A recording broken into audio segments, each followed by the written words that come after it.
আচ্ছা, চ্যাপ্টার 1 যে আমরা পড়েছিলাম এর আগের যে ক্লাসটা, সেই ক্লাসে কতটুকু পড়েছিলাম মনে আছে? তোমরা একটু বই খাতা নাও সাথে। হ্যাঁ, বই নিতে হবে। আজকে চ্যাপ্টার 1 এর সেকেন্ড লেকচার, বই নিয়ে বসো। চ্যাপ্টার 1 আমরা গত ক্লাসে মোটামুটি আহ, বিশ্বগ্রাম নিয়ে কথাবার্তা বলেছি। তারপর যোগাযোগ, কর্মসংস্থান, শিক্ষা, চিকিৎসা, এগুলো নিয়ে কথা বলেছিলাম। অফিস নিয়েও কথা বলেছি। দেন ব্যবসা বাণিজ্য, সংবাদ, বিনোদন, এগুলো নিয়ে একটু কথাবার্তা বলবো। সো লাস্ট লেকচারটা চ্যাপ্টার 1 কিন্তু পড়া হচ্ছে না, তোমাদের বাসায় কিন্তু বসে চ্যাপ্টার 1টা পড়তে হবে। সো আমরা আজকে চ্যাপ্টার 1 এর ব্যবসা বাণিজ্য নিয়ে কথাবার্তা বলছি। হ্যাঁ, সো ব্যবসা বাণিজ্য যদি ধরন হয়, কয় ধরনের ব্যবসা বাণিজ্য হয়? আচ্ছা, আরেকটা টপিক আছে এখানে, অফিস নিয়ে একটু কথা বলবো। প্রথমে আমরা অফিস দিয়ে শুরু করি। Number 1, office. এ হচ্ছে একটা টপিকস আছে। সো এখানে অফিস থেকে যে প্রশ্নটা আসে সেটা হচ্ছে অফিস অটোমেশন। অফিস অটোমেশন জিনিসটা কি? তোমরা যদি আগে আগেও তোমরা এরকমটা দেখতে পাও নাই, আমি আরো আগের কথা বলছি। যখন ব্যাংকে কম্পিউটার ব্যবহার হতো না, ব্যাংকে অনেক সময় থাকে তো খাতা কলম দিয়ে রেজিস্টারে হিসাব নিকাশ করা হতো। সো ব্যাংকে হিসাব নিকাশ গুলো ওইভাবে জমা রাখতে ব্যাংক। তো তখন এই পদ্ধতিটা ছিল একদমই ম্যানুয়াল পদ্ধতি, একদম খাতা কলমে করতে হয়। পরবর্তীতে আসলে কি অটোমেশন, যেখানে কম্পিউটারের সিস্টেমে অফিসের যাবতীয় ফাইল বা নথিপত্র, বিভিন্ন ইম্পর্টেন্ট যে ডকুমেন্ট গুলো আছে, হ্যাঁ, ডকুমেন্ট, তারপর বিভিন্ন চিঠিপত্র আছে। সো এই যে বিভিন্ন ধরনের জিনিসপত্রগুলো রয়েছে অফিসে বা হিসাব নিকাশ, এই সকল জিনিসপত্র যখন কম্পিউটারাইজড পদ্ধতিতে নিয়ে আসা হলো, তখন সেটাকে বলা হচ্ছিল অফিস অটোমেশন। অফিসটাকে ম্যানুয়াল সিস্টেম থেকে কমপ্লিটলি কনভার্ট করা হয়েছে অটোমেটিক একটা সিস্টেমে, সেটাকে বলা হয় অফিস অটোমেশন। সো এটা একটা টপিক। তারপর আছে হচ্ছে ব্যবসা বাণিজ্য ক্ষেত্রে আইসিটির যে প্রভাব, তো তোমরা সবাই মোটামুটি জানো। ব্যবসা বাণিজ্যের ক্ষেত্রে 4 ধরনের বিজনেস আমাদেরকে শেখানো হয় এখানে। একটা হচ্ছে বি টু বি, সেকেন্ড হচ্ছে B to B, and C to C. So first of all B to B কি? Business to business. মানে একটা, ধরো একজন পাইকারি বিক্রেতা, সে আরেকজন পাইকারি বিক্রেতার কাছে বিক্রি করলো এমন কিছু প্রোডাক্ট অনলাইনের মাধ্যমে। যেমন ধরো তুমি আলিবাবা বা আলি এক্সপ্রেস থেকে বিভিন্ন বড় বড় জিনিসপত্র তুমি কিনে আনবে, এগুলো হচ্ছে বিজনেস টু বিজনেস। আবার বিজনেস টু কনজিউমার বা বিজনেস টু কাস্টমার, যারা বিক্রি করে খুচরা ব্যবসায়ীরা, এটা এক ধরনের বিজনেস হতে পারে। কাস্টমার টু বিজনেস হতে পারে বা কনজিউমার টু বিজনেস হতে পারে, আর একটা হচ্ছে কাস্টমার টু কাস্টমার বিজনেস হতে পারে বা ক্লায়েন্ট টু ক্লায়েন্ট। সো এই ধরনের বিজনেস হতে পারে। এই হচ্ছে 4 ধরনের বিজনেস হয় এখানে।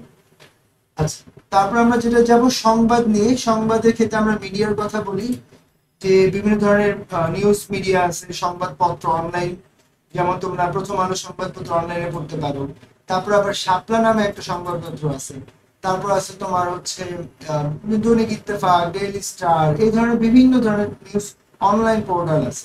তো সেগুলোর কথা বলা হচ্ছে। পাশাপাশি আবার বিভিন্ন ধরনের যে মিডিয়া, যেগুলো ভিডিও চিত্র নিয়ে কাজ করে বা যারা শুধু অডিও নিয়ে, রেডিও বেতার, যেগুলো অডিও নিয়ে কাজ করে, হ্যাঁ, তাদের কথাও বোঝানো হচ্ছে। এগুলো সবই আইসিটি নির্ভর। টেকনোলজি ছাড়া এগুলো সম্ভব হতো না। তারপর আমাদেরকে এখানে বলছে বিনোদন ও সামাজিক যোগাযোগ, এন্টারটেনমেন্টের জন্য তো তোমরা এখন এগুলো আমার থেকে ভালো জানো। এন্টারটেনমেন্টের জন্য আমাদের মাল্টিপল ওয়ে আছে। আমরা চাইলে এখন টিকটক দেখতে পারি, ইউটিউব দেখতে পারি। তারপর আমরা আরো কি কি আছে না, লাইকি আছে, তারপর আছে ইনস্টাগ্রাম আছে, থ্রেডস আছে, তারপর তোমার স্ন্যাপচ্যাট আছে, টিকটক যে, সরি, যে টুইটার, যেটা এখন এক্স নামে পরিচিত। এছাড়া ফেসবুক, ইউটিউব, এগুলো তো সবাই জানে। সো এই যে বিষয়গুলো, মানে যেগুলো আমাদের মাল্টিপল এন্টারটেইনমেন্টের জন্য আমরা ব্যবহার করি, সেগুলো আছে আমাদের এই যোগাযোগ সিস্টেমের মধ্যে।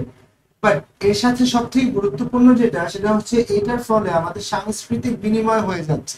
মানে বাংলাদেশি যে কালচার, সেই কালচারটা এখন আর নাই। আমরা বেশিরভাগ ক্ষেত্রে দেখা যায় তোমার পশ্চিমা সভ্যতা যেগুলো বোঝানো হয় বা ইন্ডিয়ান যে কালচার গুলোর কথা বলা হয়, সেগুলোকে আমরা দেখা যায় এখন ব্যবহার করি।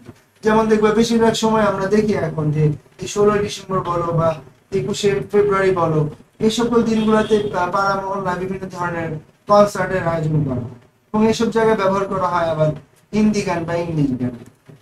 সো এই যে সাংস্কৃতিক বিনিময় হচ্ছে, তাছাড়া বাঙালির যে চিরাচরিত যে পোশাক আদি সেগুলো তো এখন পরিবর্তিত হচ্ছে, তাই না, পুরুষ নারী উভয়ের ক্ষেত্রে। তো এই যে বিষয়গুলো, এগুলো সাংস্কৃতিক বিনিময় হচ্ছে কেন? আমি যখন টেকনোলজির আশেপাশে আসছি, আমি যখন বাইরের জিনিসকে দেখতে পারতেছি, তখন কি আমার কাছে এই জিনিসগুলো ইজিয়ার হয়ে গেছে অ্যাকসেপ্ট করা বা দেখা বা গ্রহণ করা।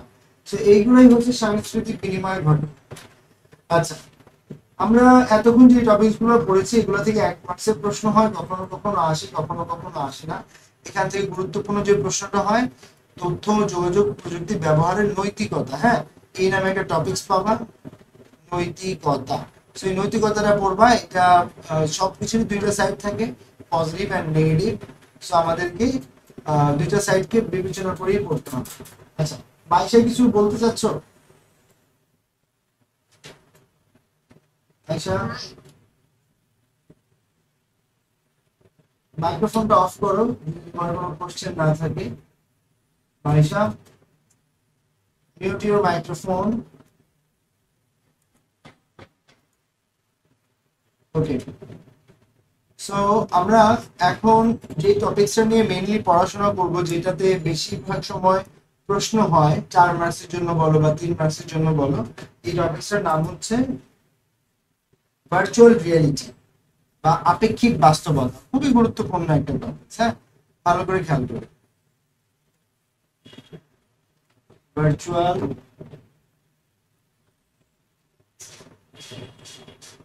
রিয়ালিটি অথবা আপেক্ষিক বাস্তবতা। সহজ কথা বললে, বাস্তবতা বলতে আমরা কি বুঝি? যেই জিনিসটা বাস্তবে আমরা দেখতে পাই সেটাই হচ্ছে আমাদের বাস্তবতা। আর যখন আমাকে বলা হচ্ছে এই বাস্তবতাটা হচ্ছে আপেক্ষিক, আপেক্ষিক বাস্তবতা, তখন আমার মনে বিভিন্ন প্রশ্ন আছে। আপেক্ষিক জিনিসটা কি? দেখো, আমি যদি বলি আমি কি ঘুরি বা তুমি কি ঘুরছো, বলবো হয়তো না, বাট আমরা সবাই কিন্তু ঘুরছি, তাই না? কিভাবে? পৃথিবী তো ঘূর্ণায়মান, সূর্যের চারদিকে ঘূর্ণায়মান। তাহলে পৃথিবী যদি ঘুরে, তাহলে আমরাও তো ঘুরি, বাট আমরা কি নিজেরা নিজেদেরকে দেখে বা দেখে কি বুঝতে পাই? পাই না তো। তাহলে আমাদের কাছে যে বাস্তবতা মনে হচ্ছে যে আমি স্থির বা তুমি স্থির বা তোমার সামনে বইটা স্থির, এই যে স্থির যে জিনিসটা তুমি মনে করছো, এটা আসলে কি আপেক্ষিক ভাবে স্থির? এটা আসলে বাস্তবে কি? বাস্তবে হচ্ছে চলমান, ঘূর্ণায়মান। বাট যেই জিনিসটা দেখে কম্পেয়ার করে আমরা যা চিন্তা করি সেটা হচ্ছে আপেক্ষিক, আর অ্যাকচুয়ালি যেটা ঘটে সেটা হচ্ছে বাস্তব। যেমন পৃথিবীর বাইরে যে মহাকাশচারী আছে, সে তো দেখতেছে যে আমরা সবাই ঘূর্ণায়মান, কারণ পৃথিবী ঘূর্ণায়মান। আর আমি দেখতেছি যে না, আমি আর তুমি স্থির, বা আমি বই বা আমার সামনে কম্পিউটার গুলো স্থির, কারণ এগুলাতে আমার কোনো কন্ট্রোল নাই। এবং এগুলাতে আমি আমার সাপেক্ষে তুলনা করতেছি। আমিও স্থির, এও স্থির, আমার সামনে আমার ফ্যানটা কি চলমান। দ্যাট মিনস কি আমার সাথে তুলনামূলকভাবে ফ্যানটা হচ্ছে চলমান। দ্যাট মিনস এটা হচ্ছে আমাদের আপেক্ষিক বাস্তবতা। আর সত্যিকারের বাস্তবতা হচ্ছে আমরা সবকিছু, আমাদের সবকিছু এবং আমরা সহ সবকিছুই ঘূর্ণায়মান। তাহলে ভার্চুয়াল রিয়েলিটি জিনিসটা বলতে বোঝায় এমন একটা বাস্তব, যে বাস্তবটা আসলে বাস্তব না, তবে বাস্তবের মতো মনে হয়, এমন জিনিসকে বোঝানো হচ্ছে আপেক্ষিক বাস্তবতা। যেমন ধরো, তুমি প্রায় সময় হয়তো বা ট্রেনে ভিজিট করছো বা বাসে ভিজিট করছো, পাশাপাশি দুইটা বাস, এইখানে তুমি বসে এখানে আরেকজন বসা, যদি একটা বেগে দুইজনে চলতে থাকে, তোমার কাছে মনে হবে এখানে তাকাইলে এই বাসটা মনে হয় স্থির। অথবা তুমি আরোই রিয়েল লাইফ এক্সাম্পল দেখতে পারো, তোমার হাতে যে মোবাইল ফোন আছে, বাসের মধ্যে ধরে বসে থাকলে মনে হবে না ফোনটা স্থির, কিন্তু ফোনটা তো চলমান, কারণ বাসটা চলমান, কারণ তুমিও তো চলমান। তাহলে এই ধরনের বাস্তবতাটা, যেটা দেখে বোঝা যায় না কিন্তু বাস্তবের মতো মনে হয়, সেটাকে বলা হয় আপেক্ষিক বাস্তবতা। তোমরা যদি কখনো বিভিন্ন জায়গায় 3D সিনেমা দেখো, ঢাকায় যারা থাকো তারা অনেকে হয়তো বা ভিজিট করছো, ঢাকার বাইরে কোন কোন এরকম সিনেমা হল আছে আই ডোন্ট নো। যেমন ধরো ব্লকবাস্টারে, যমুনাতে অথবা বসুন্ধরা, স্টার সিনেপ্লেক্সে, যদি তোমরা বিভিন্ন জায়গায় আছে, যদি তোমরা এইসব জায়গায় যে 3D মুভি দেখো, সেখানে তোমাকে কি করা হয়, একটা 3D গ্লাস পরায় দেওয়া হয় এবং তোমার সামনে একটা স্ক্রিন থাকে, সেই স্ক্রিনটা হচ্ছে 3D স্ক্রিন, তাই না? সেই 3D স্ক্রিনে যে যখন তুমি যে দেখো, একটা প্লেন যদি যায় তোমার সামনে দিয়ে, মনে হয় যে আচ্ছা এটা মনে আমার চোখের সামনে দিয়ে গেল, তাই না? এটাকে কেন বলা হয় 3D? কারণ হচ্ছে এটা 3 ডাইমেনশনাল। ওকে, মানে 3টা ডাইমেনশন আছে। আমরা নেচারালি যা কিছু দেখি তাকে দুইটা দিকে দেখি, একটা হচ্ছে উলম্ব বরাবর, একটা হচ্ছে আনুভূমিক বরাবর। আমি সহজ কথায় বলি, আমরা যা কিছু দেখি ডানে বামে দেখি আর উপরে নিচে বরাবর দেখি। যেমন ধরো তুমি যখন টিভিতে কিছু দেখো, কেউ যদি ডানে যায় তুমি বুঝতে পারো, কেউ যদি বামে যাও বুঝতে পারো, উপর থেকে কেউ পড়লে বুঝতে পারো, নিচের থেকে কেউ উঠলে বুঝতে পারো। বাট যদি কেউ সামনের দিকে হাঁটে, মুভ করে আসে, সেটা কি তুমি বুঝতে পারো টিভিতে? তুমি বুঝতে পারো না। হ্যাঁ, তোমার কাছে তুমি দেখো যে সামনে হেঁটে যাচ্ছে বা হেঁটে আসছে, বাট এটা তোমার কাছে ফিল হয় না। যেমনটা একদম রিয়েল লাইফে একজন মানুষ যদি তোমার সামনে হেঁটে আসে, তোমার কাছে যেমন ফিল হবে, টিভিতে কেউ হেঁটে আসতে গেলে এটা ফিল হবে না। দ্যাট মিনস এই যে সামনে পিছনে যে ডিরেকশনটা, এই ডিরেকশনটা আমরা বুঝি না টিভিতে। তো টিভির স্ক্রিনগুলো তখন হয় 2D স্ক্রিন, 2 ডাইমেনশনের, এই ডানে বামে উপরে নিচে 2টা ডাইমেনশন। আর যখন এই সামনে পিছনে আরেকটা ডাইমেনশন অ্যাড হয়, সেটাকে বলা হচ্ছে 3D বা 3 ডাইমেনশনাল, যেটা আমরা বিভিন্ন 3D মুভিতে বা তোমরা বিভিন্ন গেমস যখন খেলবা বিভিন্ন জায়গায়, যে তখন এই গেমসের জন্য দেখবে একটা ভিআর বক্স তোমাদেরকে পরায় দেয় বা ভার্চুয়াল রিয়েলিটির একটা বক্স পরায় দেয়। এই বক্সটা পরায় দিয়ে তোমাকে বলে, তুমি তখন গেমস খেলো, হাত পা নাড়াও, এটা করো সেটা করো, তো তখন তোমার কাছে ফিল হয় যে এটা আমি মনে হয় সত্যি ওই জিনিসটা দেখছি বা করছি, বাট অ্যাকচুয়ালি তো এটা ঘটে না। বাইরের থেকে যে দেখে সে তো তোমাকে পাগলও ভাবতে পারে, যদি কেউ না জানে আর কি। তো এখন এই জিনিসটাই আমি বুঝাইতে চাচ্ছি যে আমরা যা কিছু দেখবো এই ভিআর বক্সের থ্রুতে অথবা এই বিভিন্ন ধরনের টেকনোলজি ব্যবহার করে, সেগুলো হচ্ছে আপেক্ষিক বাস্তবতা, যেমনটা ভিআর বক্সে বা 3D মুভিতে আমরা দেখি। বাট বাস্তবে সেই জিনিসটা এরকমটা ঘটে না। ওকে, সো ভার্চুয়াল রিয়েলিটির একটা সুন্দর সংজ্ঞা আছে বইতে, বইয়ের সংজ্ঞাটা নিজেরা ভালো করে পড়ে নিবা, না বুঝলে আমি তো আসি।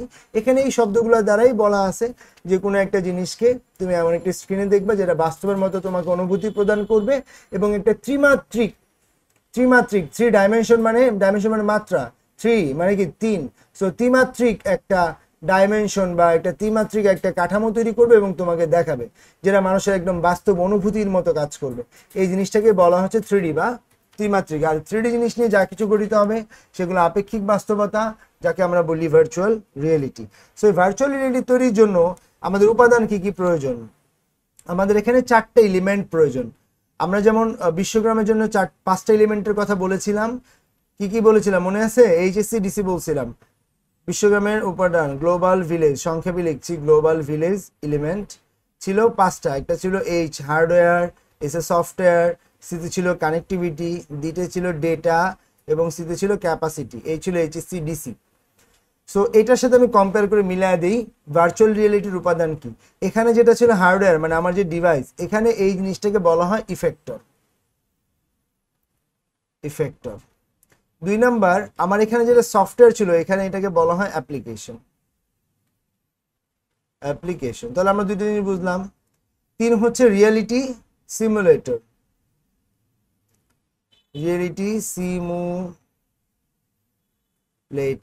মানে বাস্তবের সাথে মিল থাকতে হবে এমন জিনিসকে বলা হচ্ছে রিয়েলিটি সিমুলেটর। আচ্ছা, যেমন ধরো তুমি যদি যেমন একটা টেবিল দেখতে কেমন, তার 4টা পায়া থাকবে, তাই না? টেবিলের একটা উপরে প্লেট থাকবে, এরকমই তো একটা টেবিল দেখতে। যাই হোক, আমার চিত্রাঙ্কন খুবই খারাপ, বুঝে নাও। এটা ধরো একটা টেবিল, সো এই টেবিলটার একটা কি প্লেট থাকবে। এখন আমি যদি তোমাকে বলি না টেবিল দেখতে লম্বা, এরকম পায়াগুলো এদিকে থাকে, টেবিল বাঁকা থাকে, এটা কি তুমি বিশ্বাস করবা? তুমি বিশ্বাস করবা না, কারণ টেবিল তো কখনো এই দিকে পায়া থাকে না, নিচের দিকে পায়া থাকে, উপরের দিকে টপ থাকে। সো আমরা যা কিছু দেখবো গেমসে বা মুভিতে, তা কিছু বাস্তবের সাথে সাদৃশ্যমান হতে হবে এবং হার্ডওয়্যারের সাথে সফটওয়্যারের মিল থাকতে হবে। ধরো তুমি একটা ভিআর বক্স কিনছো, যেটার মূল উদ্দেশ্য গেমস খেলা, বাট তুমি সেটার মধ্যে প্লে করতে চাচ্ছ একটা মুভি, 3D মুভি, সেটা তো হবে না, রিয়েলিটি সিমুলেশন হচ্ছে না এবং ভিতরের এলিমেন্টও সেম থাকবে না। তাহলে রিয়েলিটি সিমুলেশনটা খুব গুরুত্বপূর্ণ ভার্চুয়াল রিয়েলিটির জন্য। 4th নাম্বার যেটা, সেটাও আরেকটা গুরুত্বপূর্ণ বিষয়, সেটা হচ্ছে জিওমেট্রি। সো একটা ডিভাইস বা একটা জিনিসের মধ্যে যখন আমরা কোনো একটা চিত্র দেই, যেমন এই চিত্রটাই যদি আমি দিতে চাই, টেবিলের চিত্রটা যদি দিতে চাই, এটা একটা জ্যামিতিক গঠন আছে না? এইটার এই যে প্লেটটা গোল বৃত্তের মতো বা ওভালের মতো, যেটাই বলি, এই পায়াগুলো একটা স্ট্রেট লাইনের মতো বা সিলিন্ডারের মতো, হ্যাঁ, এই যে জিনিসগুলো আছে, এই জিনিসগুলার মাপ তো তোমার সঠিকভাবে দিতে হবে। তুমি যে গেমসটা তৈরি করবা, গেমসের মধ্যে মানুষটা দেখতে কেমন হবে। এখন ধরো তুমি গেমসের মধ্যে একটা মানুষ বানাইছো, সেটাকে 10 পা 10 হাত, হ্যাঁ 20 পা 20 হাত, যেমন ধরো তুমি বানাইলে, তাহলে তো তোমার আর মানুষ মনে হবে না তো সেটাকে। সো তোমাকে কি করতে হবে, যে মানুষের মতো দেখতে এমন জিনিসই দিতে হবে গেমসে দিতে চাইলে। আবার ধরো তুমি যদি একটা মুরগি আঁকতে চাও গেমসের মধ্যে, আর মুরগির তুমি দিলা গরুর মতো দেখতে, বা ছাগলের মতো দেখতে, তাহলে তার হইলো না। তাহলে তোমার একটা জ্যামিতিক গঠন সেখানে দিতে হবে, প্রত্যেকটা জিনিসের একটা জ্যামিতিক গঠন আছে। আর এই গঠনটাকে তৈরি করা হয় একটা স্পেশাল সফটওয়্যার দ্বারা, সেটাকে বলা হয় অটোক্যাড। এই অটোক্যাড সফটওয়্যারের মাধ্যমে এই প্রত্যেকটা জিনিসের একটা জ্যামিতিক গঠন স্ট্রাকচার তৈরি করা হয়, তারপর সেটাকে গেমসের মধ্যে ইন করা হয়, তখন রিয়েলিটি সিমুলেশন ঘটে, তারপর সেটাকে দিয়ে একটা অ্যাপ্লিকেশন তৈরি করা হয়, ফাইনালি অ্যাপ্লিকেশন একটা ডিভাইসের মধ্যে দিয়ে আমরা দেখতে পাই বা গেমসটা খেলি। বুঝতে পারছো পুরো টপিকসটা? অ্যান্সার করতে হবে। সো ভার্চুয়াল রিয়েলিটির ব্যবহার আসলে কোথায় আছে? আমি যদি এটা বলতে চাই তাহলে আমাদের শেষ হবে না আজকের ক্লাস। আমাকে বলতে হবে কোথায় নাই। তুমি যদি আমি কয়েকটা এক্সাম্পল দিই, ধরো তুমি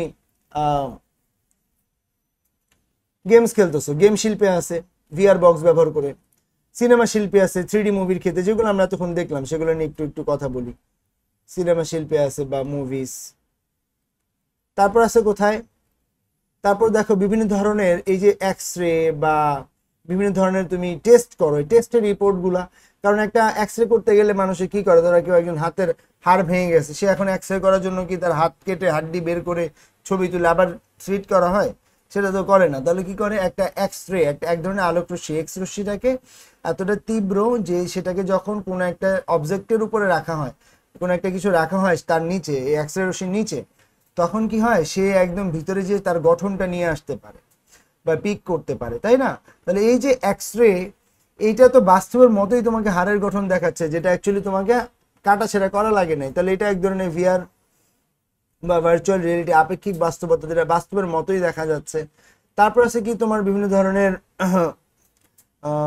কি বলা যায় আর, স্থাপত্য শিল্প নির্মাণে, স্থাপত্য শিল্প বইতে এভাবেই দেওয়া আছে। সো যেমন ধরো বিভিন্ন ধরনের বিল্ডিং যখন ডিজাইন করা হয়, বা এই যে বড় বড় প্রজেক্ট আমাদের মেট্রো রেল অথবা পদ্মা সেতু, এগুলো যখন নিয়ে কাজ করা হয়, এগুলোকে প্রথমে মানে একবার বানায়, এরপর ভুলিলে আবার ভাঙে, আবার বানায়, এমন করে? এমন তো হয় না। ফার্স্টে সে তারা কি করে, একটা তারা ডিজাইন তৈরি করে, যে ডিজাইনটাকে আমরা বলি 3D ডিজাইন। সো এই 3 ডাইমেনশনাল ডিজাইন, যেটা একদম বাস্তবের মতো তোমাকে ফিল করা। অথবা তুমি তোমার বাসার আশেপাশে যদি কোনো বিল্ডার্স কোম্পানি বিল্ডিং তৈরি করে, তুমি সেখানে যেও দেখলেও বুঝবা যে তারা কিন্তু তোমার এই যে ডিজাইনগুলো দিয়ে মানে বিল্ডিং এর সামনে সাজায় রাখে, সেটা দেখতে একদম অরিজিনাল 3D ডিজাইন থাকে, দেখতে একদম মনে হয় আসলের মতো। তাহলে এই যে ডিজাইনগুলা, এগুলোও তো এক ধরনের বাস্তবের মতো তোমাকে অনুভূতি দেয় বানানোর আগে। সো এই একটা। তারপর হচ্ছে বিভিন্ন ধরনের ট্রেনিং কার্যক্রমে। ট্রেনিং বলতে আমি বোঝানো হচ্ছি ড্রাইভিং এর কথা, ট্রেন বা ড্রাইভিং এর কথা বলতেছি। যেমন ধরো তোমরা হয়তো অনেকে সাইকেল চালাইতে পারো, সাইকেল চালানোর জন্য তোমাকে কি করছে, রাস্তায় দিয়ে সাইকেল দিয়ে ছেড়ে দিছে, তুমি হয়তো একবার পড়ছো, দুইবার পড়ছো, সাইকেল চালানো শিখছো। এখন ধরো তুমি বাইক চালাতে চাও, সেখানে তোমাকে ধরো 1-2 বার পড়বা। এখন তোমাকে যদি এখন কেউ প্লেন চালাইতে শিখাইতে চায়, আর যদি তোমাকে এভাবে ছেড়ে দেয়, তুমি 1-2 বার পড়লে তার 1-2 বার তো পড়ার সুযোগই থাকবে না, একবার পড়লেই শেষ। তাহলে এই যে বা বড় বড় শিপের কথা যদি তুমি চিন্তা করো, তাহলে এই সকল জায়গায় ড্রাইভিং এর ক্ষেত্রে তোমাকে কি করা হয়, আগে একটা এরকম ভিআর বক্স পরায় দেওয়া হবে। সেই ভিআর বক্সে একদম বাস্তবের মতো অনুভূতি থাকবে, এবং তোমাকে একদম যে কন্ট্রোলগুলো দেওয়া থাকবে, বাস্তবের মতো কন্ট্রোল দেওয়া থাকবে, সেগুলো দিয়ে তুমি ট্রেইনড আপ হবা। তো সেটাই হচ্ছে ভার্চুয়াল রিয়েলিটির কাজ। তাছাড়া ধরো বিভিন্ন ধরনের যুদ্ধ প্রস্তুতির ক্ষেত্রে, হ্যাঁ, যুদ্ধ প্রস্তুতি এই সকল ক্ষেত্রে মানে যোদ্ধাদেরকে আরো বেশি এক্সপার্ট করার জন্য ভার্চুয়াল রিয়েলিটি ব্যবহার করা হয়। ধরো বাংলাদেশে তো 1971 সালের পর আর কোনো যুদ্ধ হয় নাই, এখন আরেকটা যুদ্ধ হওয়ার পর্যন্ত কি আমরা কর্মীদেরকে বা যোদ্ধাদেরকে ওয়েট করাবো, তারপরে তোমাদের ট্রেনিং দিব? এমন তো সম্ভব না। তো তখন কি করে, তাদেরকে ভিআর বক্স পরে একটা যুদ্ধের পরিবেশ দিয়ে দেওয়া হয়, কার উপস্থিত বুদ্ধি কেমন, কে কোন সময় কি কাজ করলো, এগুলোকে দেখা হয়। সেটা হচ্ছে ভার্চুয়াল রিয়েলিটির কাজ। আরো অনেক ধরনের বিষয় ভার্চুয়াল রিয়েলিটিতে এখন আস্তে আস্তে ইনক্লুড হচ্ছে। সো যেমন যে অ্যাপেলের আবার নতুন একটা আসছে, প্রোডাক্ট আসছে, অ্যাপল ভিশন প্রো, হয়তো তোমরা জানো। সো সেটাও একদম 3D বা ভার্চুয়াল রিয়েলিটি, তুমি অনেক কিছু সেটাতে করতে পারবে। একদম তুমি স্পেস দেখতে পারবা, চাঁদ দেখতে পারবা, অথবা কোনো মানে তোমার যেটা ইচ্ছা হয় এমন প্লেসে তুমি যেতে পারো, দেখতে পারো, মানে ইয়ার থ্রুতে, মানে ভিশনের থ্রুতে অনলি। সো এই কাজগুলোই আসছে এই ভার্চুয়াল রিয়েলিটির উন্নয়নের ফলে, এবং মানুষের সামগ্রিক সবকিছুকে আরো বেশি ফ্লুয়েন্ট করার জন্য ভার্চুয়াল রিয়েলিটি ব্যবহার হচ্ছে। সো তোমরা এবার একটু ভার্চুয়াল রিয়েলিটি দেখো, কোনো প্রশ্ন আছে কিনা, থাকলে আমাকে জিজ্ঞেস করো। ভার্চুয়াল রিয়েলিটি স্বাস্থ্যের জন্য ক্ষতিকর, এটা ডেফিনেটলি, যেমন দীপিকা বলছে আমাদেরকে, এবং এটা আমাদের সামরিক বাহিনীর সমস্যা করছে। অ্যাকচুয়ালি ইলেকট্রনিক ডিভাইস কোনটা ভালো তুমি আমাকে বলতে পারো? তুমি যে মোবাইল ফোনটা ব্যবহার করো এটাও তো ক্ষতিকর। এই চ্যাপ্টারের শেষের দিকে কিছু কথাবার্তা আছে, যে আনুপাতিকতা বলতে একটা বিষয় আছে। আমরা যখন কোনো একটা জিনিস ব্যবহার করি তার দুইটা সাইডই থাকবে, পজিটিভ এবং নেগেটিভ সাইড। চেষ্টা করা হয় যতটুকু কমানো যায় নেগেটিভ সাইডের পরিমাণটা। হ্যাঁ, সো এটা যেমন ভালো দিক থাকবে, এটার যেমন খারাপ দিকও থাকবে। আমি এটা এই কোশ্চেন অ্যান্সারটা দিচ্ছি, ভালো দিকও থাকবে খারাপ দিকও থাকবে। সামরিক বাহিনীর ক্ষেত্রেও এটা অবশ্যই কিছু না কিছু সাইড ইফেক্ট হবে, বা এর থেকে নেসেসারি হচ্ছে আমাদেরকে যুদ্ধের ট্রেনিংটা দেওয়া। হ্যাঁ, সো দ্যাটস ওয়াই খারাপ দিকটা মেনেই সেটা রেশিও যতটুকু কমানো যায় সেটা চিন্তা করে সেটা কমিয়ে এনে তারপর সেই ডিভাইসগুলোকে আমরা ব্যবহার করি।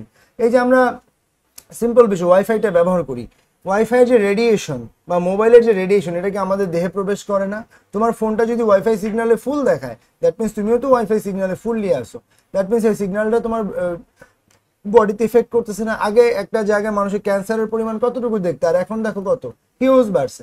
কারণ এই ধরনের ডিভাইস ব্যবহার করা এগুলো তো অবশ্যই স্বাস্থ্যের জন্য ঝুঁকি আনবেই এবং এগুলো হবেই। এবং তারপরেও টেকনোলজির সাথে আপগ্রেড হওয়ার জন্য মানুষের প্রয়োজনে মানুষ এগুলো ব্যবহার করছে। ওকে, সো এটার ভালো দিকগুলো দেখবা, খারাপ দিকগুলো দেখবো। এগুলো পরীক্ষা আসে, পরীক্ষা কিভাবে থাকবে প্রশ্নটা আমি বলে দিচ্ছি। বলবে ভার্চুয়াল রিয়েলিটি কি, 1 মার্কসের জন্য এটা ব্যাখ্যা করো, 2 মার্কসের জন্য আসবে। 3 মার্কসের জন্য আসলে বলবে এর উপাদানগুলো ব্যাখ্যা করো, যে 4টা উপাদান বললাম, বা উপাদানগুলো কি কি ব্যাখ্যা করো। তারপর 4 নাম্বার 4 মার্কসের জন্য আসে, তোমাকে বলবে যে এই উপাদানগুলো বা এটার ব্যবহার মূল্যায়ন করো এবং এটা ভালো বা খারাপ, এর সুবিধা অসুবিধা বা সুফল বা কুফল বর্ণনা করো। এগুলো বইতে আছে, রিডিং দাও, আমি তো বলেই দিলাম। সেগুলো হচ্ছে তুমি রিডিং দিয়ে ভালো করে নোট করে সুন্দর করে এগুলো লিখবা। ওকে, সো 4 মার্কসের জন্য এই ধরনের প্রশ্ন আসতে পারে। আবার তোমাকে একটা উদ্দীপক দিয়ে দিতে পারে, উদ্দীপকে তো সরাসরি ভার্চুয়ালিটির উল্লেখ থাকবে না, তোমাকে একটা হিন্টস দিবে। বলবে যে ধরো রহিম ও করিম 2 বন্ধু, তাদের মধ্যে একজন 3D গেমস খেলতে গেল তার একটা গেমসের দোকানে বা একটা গেমসের সেন্টারে গেল।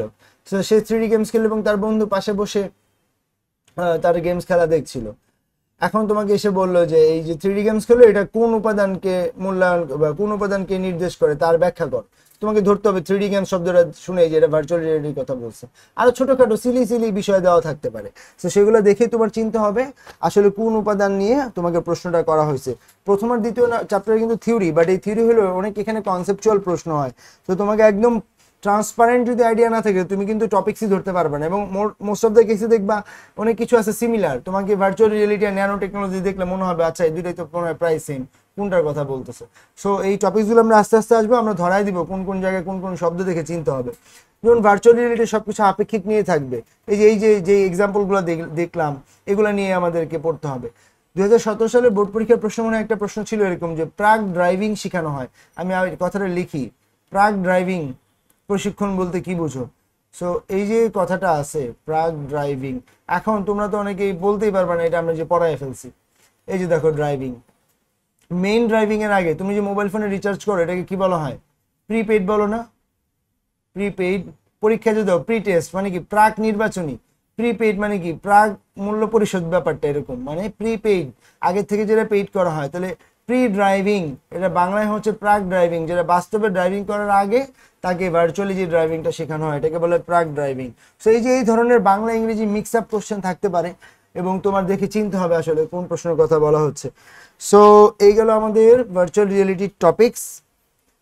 তারপরে আমাদের আছে হচ্ছে তথ্য যোগাযোগ প্রযুক্তির সাম্প্রতিক প্রবণতা টপিকস, অনেকগুলো বিষয় আছে, যেমন আর্টিফিশিয়াল ইন্টেলিজেন্সের কথা বলা হচ্ছে বা কৃত্রিম বুদ্ধিমত্তা। সো এটা আশা করি সবাই জানো, তবু আমি তো অবশ্যই বলবো। আর্টিফিশিয়াল ইন্টেলিজেন্স,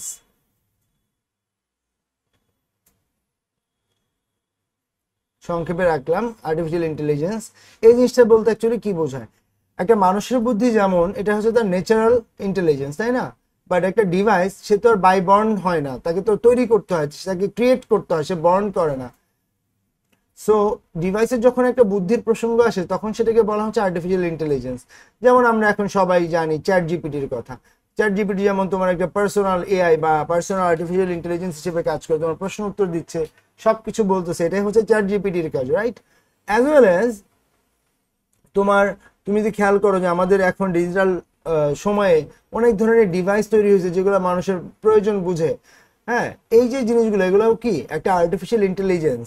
যেমন আমরা যদি কয়েকটা এক্সাম্পল দেই, যেমন অ্যালেক্সার কথা তোমরা যদি শুনো, অ্যালেক্সা অথবা গুগলের মিনি, অ্যামাজনের হয় এটা অ্যালেক্সা বা গুগলের মিনি, এগুলো হচ্ছে একটা ডিভাইস, এগুলো পার্সোনাল অ্যাসিস্ট্যান্ট হিসেবে কাজ করে। মনে না থাকলে এগুলো গুগলে একটু সার্চ করবা, ইউটিউবে সার্চ করবা, অনেক ভিডিও পাবা। এই যে অ্যালেক্সা, অ্যালেক্সার কাজ কি তোমার পার্সোনাল অ্যাসিস্ট্যান্ট হিসেবে কাজ করে, তুমি প্রশ্ন করলে সে উত্তর দিবে, তুমি তাকে লাইট ফ্যান অন বা অফ করতে পারো, এবং তার সাথে যদি এটা ব্লুটুথে কানেক্টেড থাকে তাহলে কি সে অন বা অফ করে দেয়। এটাই হচ্ছে আমাদের আর্টিফিশিয়াল ইন্টেলিজেন্সের কাজ। এবং আর্টিফিশিয়াল ইন্টেলিজেন্স সবসময় রোবট হবে এমন না, এটা ভার্চুয়ালও হতে পারে, ফিজিক্যালও হতে পারে। যেমন চ্যাট জিপিটি একটা ভার্চুয়াল আর্টিফিশিয়াল ইন্টেলিজেন্স, যেটাকে তুমি দেখতে পাচ্ছ না, হ্যাঁ, অনলাইনে এটা কাজ করছে। আবার রোবটেরও থাকতে পারে, যেমন এখন অনেক রোবট বেরিয়েছে যেগুলা নিজে নিজে পুরো হাউস ক্লিনিং এর কাজ করতে পারে। তাহলে এই যে কাজটা, সেটা তার ফিজিক্যাল ডাইমেনশন থেকে সেই কাজটা করলো, এটাকে বলা হচ্ছে ফিজিক্যাল রোবটের আর্টিফিশিয়াল ইন্টেলিজেন্স। অথবা যুদ্ধক্ষেত্রে বা যে বিভিন্ন যে ড্রোনগুলো এখন তৈরি করা হচ্ছে, এই ড্রোনগুলো দেখো আর্টিফিশিয়াল ইন্টেলিজেন্স আছে তাদের, তারা কিন্তু একদম লক্ষ্যবস্তু সিলেক্ট করে দিলেই সে ও একদম ওই জায়গায় যে আঘাত করে। তো এই বিষয়গুলো হচ্ছে আর্টিফিশিয়াল ইন্টেলিজেন্সের কাজ। তারপর আছে মহাকাশ অভিযান। সো মহাকাশ অভিযানটা একদমই রিডিং করবা। মহাকাশে অ্যাপোলো 11 গেছে, ভস্টক 1, ভস্টক 2 এগুলা পাঠানো হয়েছে, হ্যাঁ। সো এগুলো একটু রিডিং দিবা।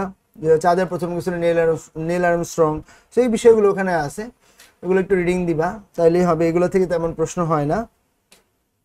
আইসিটি নির্ভর উৎপাদন ব্যবস্থা, এটা খুব গুরুত্বপূর্ণ। উৎপাদনের ক্ষেত্রে আইসিটি কোথায় কোথায় কাজ হয়, তুমি বলো কোথায় কাজ হয় না। বিভিন্ন ধরনের কার মেকিং এর জন্য ব্যবহার হয়, বিভিন্ন প্রোডাক্ট প্যাকেজিং এর জন্য ব্যবহার করা হয়, বা প্রোডাক্ট মেকিং এর জন্য ব্যবহার করা হয়। তারপরে হচ্ছে বিভিন্ন ধরনের চাষাবাদের ক্ষেত্রে, হ্যাঁ, কৃষি যেটা এগ্রিকালচার বলতে আমরা বুঝি, সেই এগ্রিকালচার বিভিন্ন জায়গায় ব্যবহার করা হচ্ছে। তারপর হচ্ছে কি বলে, বিভিন্ন ধরনের সার্ভে বা ধরো হিসাব নিকা, অ্যাকাউন্টস এর কথা বললে আর ভালো হয়, অ্যাকাউন্টস এইসব জায়গায় হিসাব ব্যবহার করা হচ্ছে। তো সকল জায়গায় মেইনলি কিন্তু এই আইসিটিটা ব্যবহার করা হচ্ছে, টেকনোলজি ব্যবহার করা হচ্ছে। ওগুলো বইতে আরো সুন্দরভাবে প্রত্যেকটা বর্ণনা আছে, এগুলো তোমাদের রিডিং করার বিষয়, আমি জাস্ট ধরায় দিচ্ছি মেন মেন পয়েন্টগুলো। এগুলো থেকে তো প্রশ্ন হয়, বাট তেমন প্রশ্ন হয় না। যেগুলো থেকে প্রশ্ন, এগুলো আমি ডিটেলস আলোচনা করছি। যেমন আমি বিশ্বগ্রাম নিয়ে অনেক ডিটেলস কথাবার্তা বলছি, ভার্চুয়াল রিয়েলিটি নিয়ে কথাবার্তা বললাম, আর্টিফিশিয়াল নিয়ে বললাম। এরপরে যেটা টপিকস আসবে সেটা হবে রোবোটিক্স। সো রোবোটিক্সটা একটা বলার মতো একটা বিষয়, এখানে অনেক কিছু বোঝানো আছে, ভালো করে খেয়াল করতে হবে। রোবোটিক্স জিনিসটা কি আর রোবট জিনিসটা কি। রোবট এবং রোবোটিক্স দুটো বিষয় কমপ্লিটলি ডিফারেন্ট। প্রথমে আসবো আমরা রোবট। রোবট হচ্ছে একটা কম্পিউটার নিয়ন্ত্রিত একটা যন্ত্র, ওকে, যে কম্পিউটার দ্বারা নিয়ন্ত্রিত হয়। আর এর সাথে আইসিএস রোবোটিক্স যুক্ত করে দিলে সেটা হয়ে যায় কি, এটা হয় রোবট তৈরির একটা বিজ্ঞান, বা বিজ্ঞানের যে শাখায় রোবট সংক্রান্ত বিভিন্ন বিষয় নিয়ে আলোচনা, পর্যালোচনা, সিদ্ধান্ত বা বিভিন্ন ধরনের রোবট তৈরি করার প্রক্রিয়া নিয়ে কথাবার্তা বলা হয় বিজ্ঞানের যে শাখায়, সেই শাখাটার নামই হচ্ছে রোবোটিক্স। সো দুইটা সংজ্ঞা ভিন্ন, একই অ্যান্সার দিলে ভুল হবে, ভালো করে মনে রাখো সংজ্ঞা দুইটা, পার্থক্য দুইটা বইতে আছে, আমি জাস্ট মুখে মুখে বলে দিচ্ছি। তাহলে রোবট হচ্ছে এমন এক ধরনের বিজ্ঞান যেটা কম্পিউটার দ্বারা নিয়ন্ত্রিত হয়। সরি, রোবট হচ্ছে এমন ধরনের যন্ত্র যেটা কম্পিউটার দ্বারা নিয়ন্ত্রিত হয়। আর রোবোটিক্স হচ্ছে এটা হচ্ছে বিজ্ঞানের এমন একটি শাখা যে শাখায় রোবট সংক্রান্ত বিভিন্ন বিষয় নিয়ে আলোচনা, পর্যালোচনা, সিদ্ধান্ত এবং গবেষণা করা হয়, সেটা হচ্ছে রোবোটিক্স। এখন আসবে রোবট আসলে কি কাজ করে বা কিভাবে কাজ করে। রোবট যেহেতু কম্পিউটার নিয়ন্ত্রিত সিস্টেম, আমরা জানি কম্পিউটার 3টে স্টেপে কাজ করে। সেটা হচ্ছে একটা ইনপুট করে, তারপর সেটাকে প্রসেসিং করে, থার্ড হচ্ছে সে আউটপুট নির্ণয় করে, তাই না। সো অ্যাজ ওয়েল অ্যাজ রোবটও কিন্তু 3টে স্টেপে কাজ করে, ইনপুট, প্রসেস, আউটপুট করে, যেহেতু সে কম্পিউটার নিয়ন্ত্রিত সিস্টেম। এবং রোবট কিভাবে কাজ করে এটাকে যদি আমি ইন ডিটেলস বলতে চাই, তুমি একটা মানুষের কথা চিন্তা করো এবং এরপরে তুমি এর সাথে কম্পেয়ার করো। যেমন মানুষ সকল কাজ করে কি তার ব্রেন দিয়ে না। সো রোবটের ব্রেন হচ্ছে তার প্রসেসর। একটা কম্পিউটার বা তোমাদের ডিভাইসের ব্রেন কে, তার প্রসেসর। সো রোবটের হচ্ছে সকল কাজ প্রক্রিয়া করা হয় প্রসেসরের কাছে। 2 নাম্বার, মানুষ তো বেঁচে থাকে, সো রোবটের বাঁচতে হবে না। রোবট বাঁচবে কি তার পাওয়ার সিস্টেম দিয়ে, মানে চার্জ দিয়ে, পাওয়ার বা চার্জ দিয়ে। সো রোবটের চার্জ বলতে অ্যাকচুয়ালি কি বোঝানো হয়, রোবটের পাওয়ার বা রোবটের চার্জ হচ্ছে তোমার, আচ্ছা এটা চার্জ প্রসেসর হচ্ছে সিপিইউ লিখে দিলাম। আর এখানে পাওয়ার বলতে আমরা বিভিন্ন ব্যাটারি ব্যবহার করব রোবটের। সো এখানে লাই আয়ন ব্যাটারি ব্যবহার করা হয়, অথবা এখানে লেড অ্যাসিড ব্যাটারি ব্যবহার করা হয়। হ্যাঁ, এই লেড অ্যাসিড ব্যাটারিগুলো হচ্ছে রিচার্জেবল ব্যাটারি, ব্যাটারি দুই ধরনের হয়, একটা শুষ্ক কোষ হয়, একটা ভেজা কোষ হয়। আমরা একটাকে ড্রাই সেল, একটাকে ওয়েট সেল নামে চিনি। যেমন আইপিএস এর ব্যাটারি হচ্ছে ভেজা কোষ, রিক্সা অটো গাড়ি যে ব্যাটারিগুলো থাকে এগুলো হচ্ছে ভেজা কোষ বা ওয়েট সেল। সো এই ব্যাটারিগুলো হচ্ছে রিচার্জেবল ব্যাটারি ব্যবহার করা হয় রোবটের মধ্যে, এবং এর মধ্যে পপুলার ব্যাটারি হচ্ছে লেড অ্যাসিড ব্যাটারি রোবটের মধ্যে ব্যবহার করা হচ্ছে। আমি জাস্ট নামগুলো লিখে দিচ্ছি ইম্পর্টেন্ট পয়েন্টগুলো সহ। তারপরে হচ্ছে কি, রোবট ধরো ব্রেন আছে, সে বেঁচে থাকলো, তারপরে কি রোবটের অঙ্গ প্রত্যঙ্গ মুভমেন্ট করার প্রয়োজন আছে, তাহলে রোবটের মুভেবল বডি, রোবটের যে কোনো মুভেবল বডি। সো এই রোবটের বডি বলতে যে বডিগুলো মুভ করার প্রয়োজন সেগুলোকে মুভের ফিচার্স দিয়েই তৈরি করবে। যেমন ধরো রোবটের হয়তো বা মাথা পুরোপুরি 360 রোটেট করতে পারে, এখন চোখ কি 360 রোটেট করানোর দরকার আছে? মাথা ঘুরাইলেই তো হচ্ছে। সো এই ধরনের বডি পার্টসগুলো কোন কোন পার্টস মুভ করবে সেগুলোকে সিলেক্টেড থাকে। তারপর হচ্ছে মানুষের তো এগুলো তো মানুষের ক্ষেত্রে সিলেক্টেড, সে তো আর সবকিছু নাড়াইতে বা মুভ করাইতে পারবে না। আমি যদি তোমাকে বলি তুমি ঘাটটা 360 ডিগ্রিতে ঘুরাও মাথা, তুমি কি পারবা? পারবা না। তুমি 180 দিতে পারবা সর্বোচ্চ। সো এই অংশ। এরপর আছে রোবটের মধ্যে অ্যাকচুয়েটর। সো অ্যাকচুয়েটর জিনিসটা কি, আমরা যেমন হাত পা কোনো কিছুকে তোলার জন্য হাতটা ধরে মুষ্টি করে উপরের দিকে তুলি, লিফট করি, ওকে, বাট রোবটের মানুষের যে দুই হাড়, একটা হাড়ের ঘটনা কি, ধরো আশা করি যা হওয়ার হয়েছে এটাই হাড়। মানুষের দুই হাড়ের মাঝখানে কি বিভিন্ন অস্থিমজ্জা থাকে না? এই অস্থিমজ্জাতে পিচ্ছিল হয় এবং মানুষের বিভিন্ন লিগামেন্ট থাকে, এই লিগামেন্ট দিয়ে মানুষ কোনো কিছু লিফট করতে পারে, তুলতে পারে। বাট রোবটের তো এই ধরনের হাড় নাই, সেগুলো তো লোহা দিয়ে তৈরি, তাহলে রোবট কিভাবে তুলবে? রোবটের এই যে সকল যে জয়েন্টগুলো, সকল জায়গায় বিভিন্ন ধরনের মোটর সংযোগ করা থাকে, ইলেকট্রিক মোটর। এই মোটরগুলো দ্বারা রোবট হচ্ছে কোনো কিছুকে উপরে লিফট করতে পারে বা তুলতে পারে। সো এটা হচ্ছে অ্যাকচুয়েটরের ক্ষেত্রে। 5 নাম্বার হচ্ছে রোবটের কি অনুভূতি থাকবে? মানুষের যে অনুভূতি আছে, তোমরা হয়তো বলবা না রোবটের অনুভূতি থাকবে না। কেন? রোবটের অনুভূতি থাকবে। রোবটের অনুভূতি বলতে বোঝানো হয় তার সেন্সর সিস্টেম। সো রোবটেরও সেন্সর থাকবে বা অনুভূতি থাকবে। যেমনটা ধরো তুমি যখন মোবাইল কানের সামনে নাও, স্মার্টফোন যদি হয় কানের সামনে নাও, তাহলে দেখবা যে ফোনের লাইটটা অটোমেটিক অফ হয়ে যায়, তাহলে তার একটা সেন্সর আছে না? আবার তুমি ধরো ফেস রিকগনিশন দিয়ে দেখতেছো বা ফিঙ্গারপ্রিন্ট টাচ করে দেখতে, তার একটা সেন্সর আছে না সে সকল জায়গায়? তো রোবটেরও ফিলিংস আছে বা ডিভাইসের ফিলিংস আছে যেগুলো সে সেন্সরে কাজ করে। আমি আরেকটু স্পেসিফিক এক্সাম্পল দিলে, তোমরা যদি রোবট মুভি দেখে থাকো, তো ওই মুভিতে যেটা ঘটে যে ফায়ার সার্ভিসের লোক আসার আগে যদি কাউকে বাঁচাইতে হয়, রোবট যে বাঁচায় মানুষকে, তো সে আসলে কিভাবে বাঁচাইছে খেয়াল করো। সে এইটা বুঝতে পারছে ওটা মানুষ বিপদে আছে, তখন সে বাঁচাইতে গেছে। আরো এক্সাম্পল যদি আমি দিই, ধরো তুমি বাসায় এমন একটা রোবট আছে, সেই রোবটটা ধরো 30 ডিগ্রি সেলসিয়াসে সে কোনো রিয়েক্ট করে না। রুমের টেম্পারেচার যদি 40 ডিগ্রি হয় তাহলে সে ধরো একটু হাইপার হয়। 50 ডিগ্রি হলে সে হয়তো বা খুঁজে যে কোন জায়গায় ফায়ার হচ্ছে। 60 ডিগ্রি হলে ধরো সে নিভানোর চেষ্টা করে। 70 ডিগ্রি হলে ধরো সে মানুষকে বাঁচায়। 80 ডিগ্রি হলে ধরো সে নিজেকে বাঁচানোর জন্য ব্যস্ত হয়ে যায়। এই যে বিভিন্ন কন্ডিশনগুলো আমি দিলাম, এটা কিন্তু লজিক, বিভিন্ন লজিক দিয়ে অ্যাকচুয়ালি এই প্রসেসর তৈরি করা হয়। তাহলে রোবটের এই ফিলিংস অনুযায়ী সে এক একটা ডিসিশন নিবে, রোবটের ফিলিংস থাকতে হবে বা অনুভূতি থাকতে হবে, এবং সেটাকে আমরা বলি সেন্সর। এবং আর কিছু তো মনে হয় না বাকি আছে, সবকিছু আমাদের রোবট সংক্রান্ত বিষয় বলা শেষ। তোমাদের বই থেকে আর কিছু আছে রোবটে আসো? যদি রোবটের টপিক্সে থাকে একটু দেখো তো, আর কোনো কিছু বাদ দিয়ে গেলাম নাকি আমি? আমার আবার একটা স্টুডেন্ট ওই যে প্রকৌশলী মুজিবুর রহমানের বইটা নিয়ে গেছে, আমার কাছে আবার বই নাই।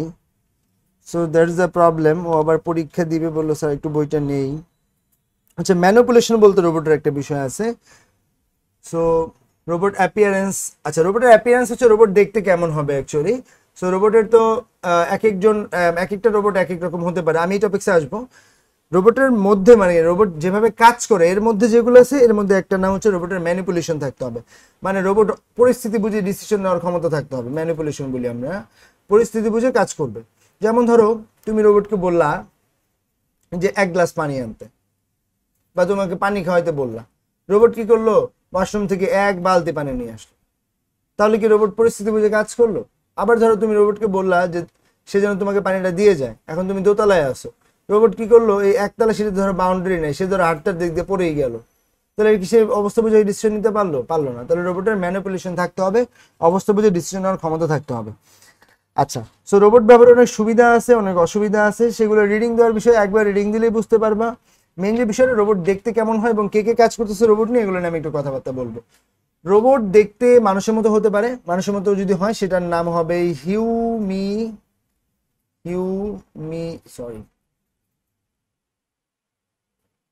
হিউমিনয়েড। রোবট যদি মানুষের মতো হয় দেখতে, আর মানুষের মতো না হয় রোবটের একটা অঙ্গ কাজ করতে পারে। তুমি যদি বিভিন্ন ডিসকভারি বা ন্যাশনাল জিওগ্রাফি চ্যানেলে বিভিন্ন বিভিন্ন প্রজেক্টের বা ফ্যাক্টরি কাজকর্ম দেখো, দেখবা যে গাড়ির ফ্যাক্টরি যখন থাকে সেখানের মধ্যে ওই পেন্টিং এর জন্য গাড়ির ধরো একটা গ্লাস অথবা ওই যে কি বলে দরজা, সেটা যদি পেন্টিং এর জন্য একটা রোবট কাজ করতেছে, গ্লাস ফিটিং এর জন্য একটা রোবট কাজ করতেছে। হ্যাঁ, এগুলো হচ্ছে এক একটা রোবট একটা স্পেসিফিক কাজ করতে পারে। আবার মোবাইলের ফ্যাক্টরির কথা চিন্তা করে, তো নিখুঁতভাবে সার্কিট তৈরি করতেছে রোবটের মাধ্যমে। তাহলে এই যে কাজগুলা, সেখানে রোবটের এক একটা অঙ্গ কাজ করে, ফুল হিউম্যানের মতো রোবট কাজ করে না। হিউম্যানের মতো যেমন রোবট তুমি বলতে হবে সোফিয়ার কথা, হ্যাঁ সেই ধরনের রোবট। আর রোবট এমনিতে অনেক কোয়ালিটির বা অনেক রকমের দেখতে হতে পারে। যেমন একজন ডগের মতো রোবট বানাইছে কিছুদিন আগে, তো এরকম অনেক ধরনের রোবট তারা চাইলেই তৈরি করতে পারে। সো এইগুলো আমাদের রোবটের ব্যবহার। রোবট তৈরির জন্য অনেকগুলো কোম্পানি কাজ করে, ইয়াসাকা কাজ করে, ফানুক কাজ করে, বাংলাদেশে অনেক কোম্পানি কাজ করে, চেষ্টা করতেছে ভালো কিছু করার। যেমন কিছুদিন আগে বাংলাদেশি ওই যে ব্রাক ইউনিভার্সিটির একটা টিম গেল ইয়াতে বাইরে, ওরা হচ্ছে তৈরি করছিল যে সমুদ্রে বা নদীর মধ্যে যদি কোনো একটা কিছু ধ্বংসগ্রস্ত হয় তাহলে সেখান থেকে মানুষকে উদ্ধার করবে কিভাবে, বা একদম ভিতরে যদি কোনো কিছু যেতে হয় যে কিভাবে ফাইন্ড আউট করবে কোথায় মানুষ আছে বা পর্যবেক্ষণ অবস্থান, এই সকল কাজের জন্য ওই রোবটটা ব্যবহার করে। রোবটটা একদম সাপের মতো এঁকে বেঁকে চলতে পারে। তারা এটা নিয়ে কাজ টাজ করছে এবং ভালোই সাড়া পাইছে। তো এই ধরনের কাজে রোবট প্রয়োজন হতে পারে এবং বাংলাদেশি কোম্পানিরাও চেষ্টা করতেছে এরকম ভালো মানের রোবট তৈরি করা। So that's all. এই হচ্ছে আমাদের রোবট সংক্রান্ত বিষয় ছিল। আমাদের আরো কিছু বিষয় এখানে আছে, যেমন ক্রায়োসার্জারি আছে, জেনেটিক ইঞ্জিনিয়ারিং আছে, বায়োইনফরমেটিক্স আছে, বায়োমেট্রিক্স আছে। ওকে, আমি ক্রায়োসার্জারিটা নিয়ে আজকে ক্লাসটা নিব এবং এটা দিয়ে আজকে শেষ করব। ক্রায়োসার্জারি,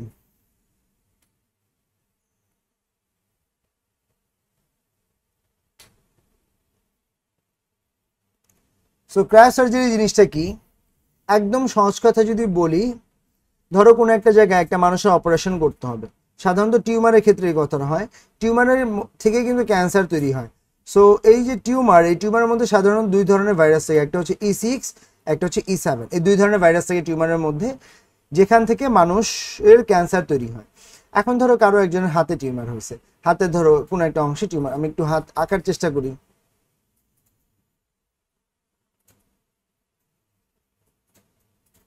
যাই হোক, এটাই 1 2 3 4 5টা আঙ্গুল আছে না?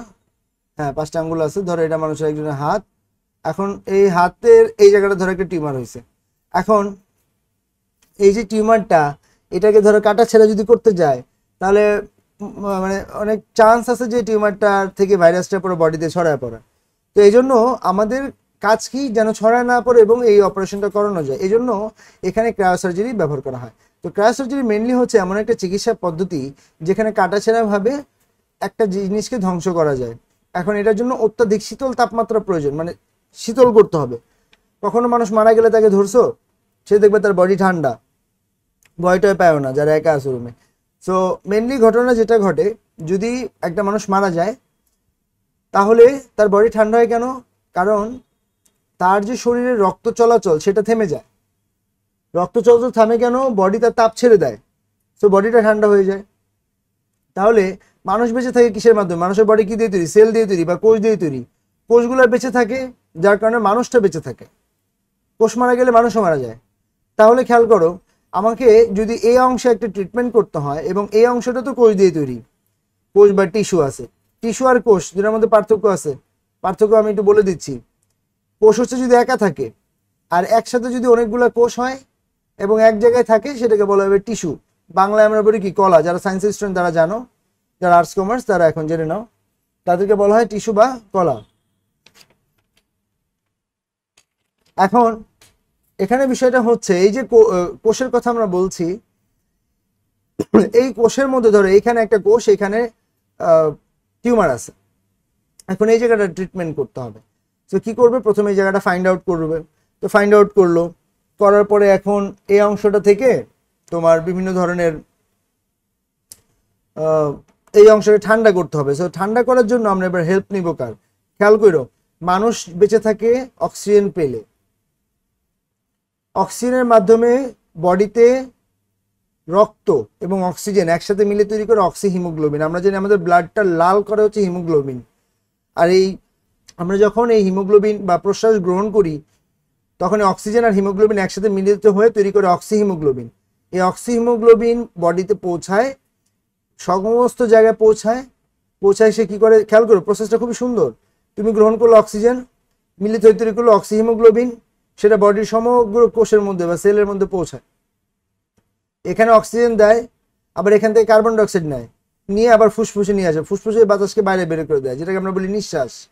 ওকে, সো নিঃশ্বাস মানে ত্যাগ করা। নিঃশ্বাস মানুষ ত্যাগ করে আর প্রশ্বাস গ্রহণ করে, উল্টা ভাইব না কিন্তু। হ্যাঁ, নিঃশ্বাস ত্যাগ করে আর প্রশ্বাস গ্রহণ করে। তাহলে সো এখানে যে কাজটা তারা করবে, মানে সাধারণত যেভাবে করে, সে হচ্ছে প্রশ্বাসটাকে গ্রহণ করে, অক্সিজেন আর হিমোগ্লোবিন মিলিত হয়, তৈরি হয় অক্সি হিমোগ্লোবিন। এটা একদম বডির সকল জায়গায় পৌঁছায় দেয়, সকল কোষে। মানুষ সেই কোষগুলো জীবিত আছে। আবার সেই জীবিত কোষগুলো তো কার্বন ডাইঅক্সাইড ত্যাগ করে, সেখান থেকে কার্বন ডাইঅক্সাইড নিয়ে ফুসফুসে আসে, ফুসফুস থেকে আবার বাতাসটা বাইরের দিকে বের করে দেয়। তাহলে একটা কোষ বেঁচে থাকে অক্সিজেনের মাধ্যমে। আমরা যদি এই কোষটাকে মেরে ফেলতে পারি বা নিষ্ক্রিয় করতে পারি, তাহলে কোষের মধ্যে যে জীবাণু সেটাও নিষ্ক্রিয় হয়ে যাবে। কনসেপ্ট তো এটাই। আর কোষকে নিষ্ক্রিয় করে যাবে কিভাবে? অক্সিজেন পৌঁছানো বন্ধ করতে হবে। অক্সিজেন পৌঁছানো বন্ধ কিভাবে? ঠান্ডা করে। কথাটা খুবই সিম্পল। তাহলে ক্রায়োসার্জারি কি? এটা হচ্ছে এমন এক ধরনের চিকিৎসা পদ্ধতি যেখানে অত্যাধিক শীতল তাপমাত্রায় এমন ঠান্ডা করা হয় যে অত্যাধিক শীতল তাপমাত্রায় একটা রোগাক্রান্ত কোষ বা টিস্যু এটাকে ধ্বংস করা হয়। তাহলে আমরা বুঝে গেছি আমার কি করতে হবে। এখন এটাকে ঠান্ডা করব। এখন কি করবে? হাতটা নিয়ে ফ্রিজে রেখে দিবে? এটা তো করা যাবে না। এখন কি করে দেখো, একটা একটু স্টেপ শোনো। প্রথম স্টেপে কি করবে? একটা একটা তরল নাইট্রোজেন অথবা আর্গন গ্যাস ভর্তি একটা সিলিন্ডার নেওয়া হয়। তোমরা যেমন পারফিউমের বোতল কিনো, ওরকম একটা বোতল ধরো নেওয়া হয়। বোতলের মুখে আমাদের কি থাকে? বিভিন্ন স্প্রে পাঞ্চ করার অপশন থাকে। সো এখানে আমরা পাফ না করে এখানে থাকে বাটারফ্লাই। যারা রক্ত দিছো তারা জানো বাটারফ্লাই হচ্ছে এক ধরনের সিরিঞ্জ বা সুইয়ের মতো, যেটা দিয়ে রক্ত নেওয়া হয়। সো এখানে বাটারফ্লাই মতো একটা জিনিস থাকে, এটার আবার একটা নাম আছে, এটার নাম হচ্ছে ক্রায়োপ্রোব।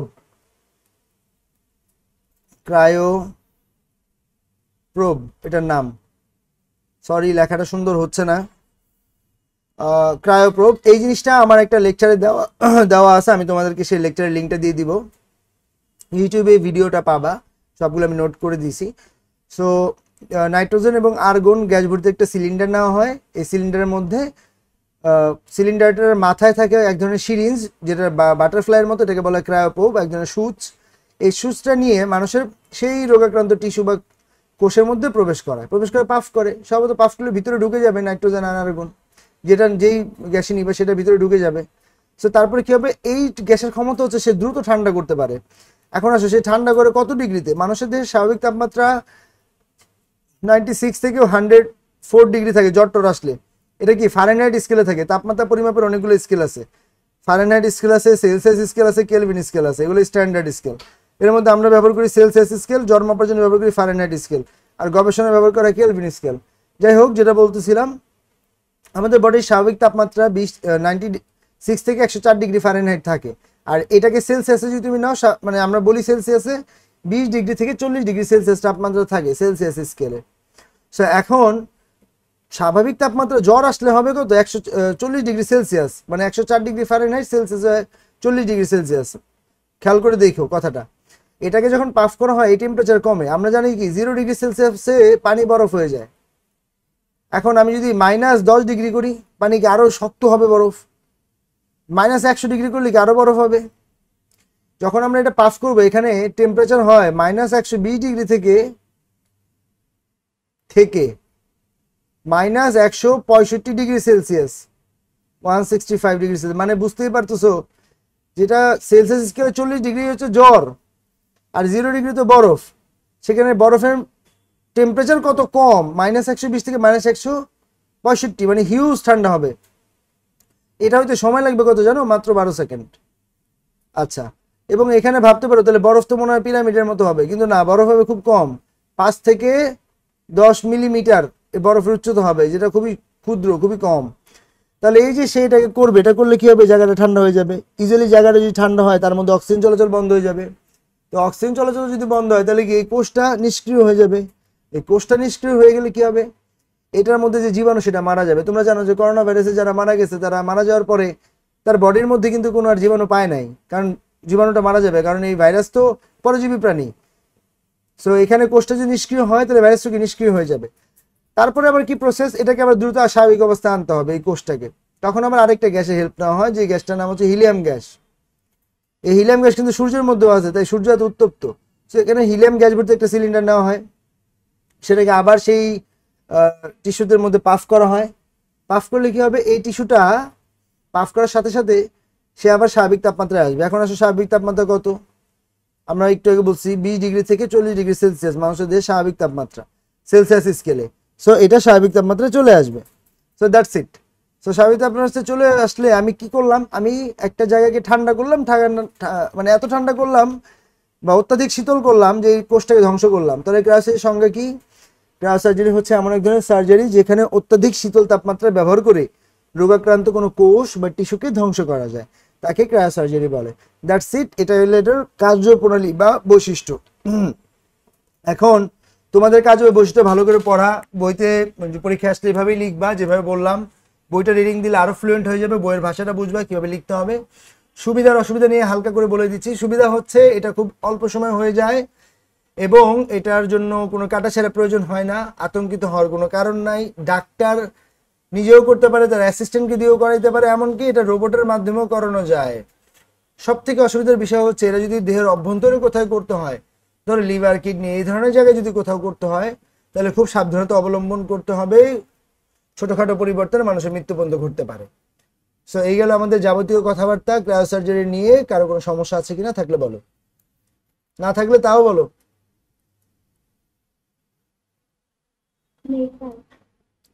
ওকে, তাহলে আজকের দিনে আমরা কি কি টপিকস পড়লাম আমরা একটু রিক্যাপ করি আমাদের টপিকসগুলো। আমরা শুরু করেছিলাম অফিস দিয়ে। এর মধ্যে ইম্পর্টেন্ট টপিকস হচ্ছে অফিস অটোমেশনের সংজ্ঞা, এটা ব্যাখ্যা করতে হবে। 4 ধরনের ব্যবসার কথা বলছি। আইসিটি নৈতিকতা নিয়ে কথাবার্তা বলছি।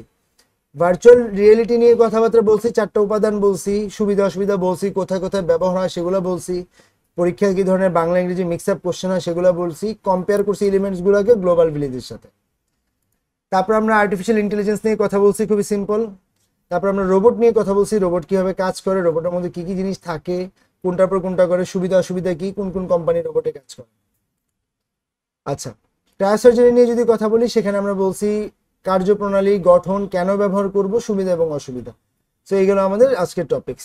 সো সবার পড়া থাকবে এই পর্যন্ত, ভালো করে পড়বা। আমরা আগামী ক্লাসে চ্যাপ্টার 3.1টা শেষ করব, তারপরে আর একটা ক্লাস নিলে আমাদের এই চ্যাপ্টার শেষ হবে। মানে চ্যাপ্টার 3.1 থেকে একটা লাগবে এবং চ্যাপ্টার 1 থেকে একটা বা দুইটা ক্লাস লাগবে, আর হইলে আমাদের চ্যাপ্টার 1ও শেষ হয়ে যাবে, 3.1ও শেষ হয়ে যাবে। তারপরে আমরা একটা টেস্টিংয়ে যাব। 3.1 আগামী ক্লাসে শেষ হওয়ার পরে পরের ক্লাসটায় আমাদের পরীক্ষা হবে, আর চ্যাপ্টার 1 এ দুইটা ক্লাস হওয়ার পরে এক্সাম হবে। ঠিক আছে? সো আজকে তোমাদেরকে বলে দিচ্ছি, গত উইকে তো আমি একটা এক্সট্রা ক্লাস নিতে পারিনি এবং রেগুলার ক্লাসটাও পারিনি, যেহেতু দ্যাটস ওয়াই তোমাদের রবিবার দিন একটা এক্সট্রা ক্লাস থাকবে। হ্যাঁ, নেক্সট রবিবার ইনশাল্লাহ একটা এক্সট্রা ক্লাস থাকবে, আমি তোমাদেরকে গ্রুপে অবশ্যই নোটিশ জানিয়ে দিব। তো সবাই ভালো থাকো, সুস্থ থাকো। আজকের জন্য আল্লাহ হাফেজ। ইনশাল্লাহ রবিবার দিন 9টার সময় দেখা হচ্ছে, অবশ্যই ক্লাসে থাকবা। আল্লাহ হাফেজ।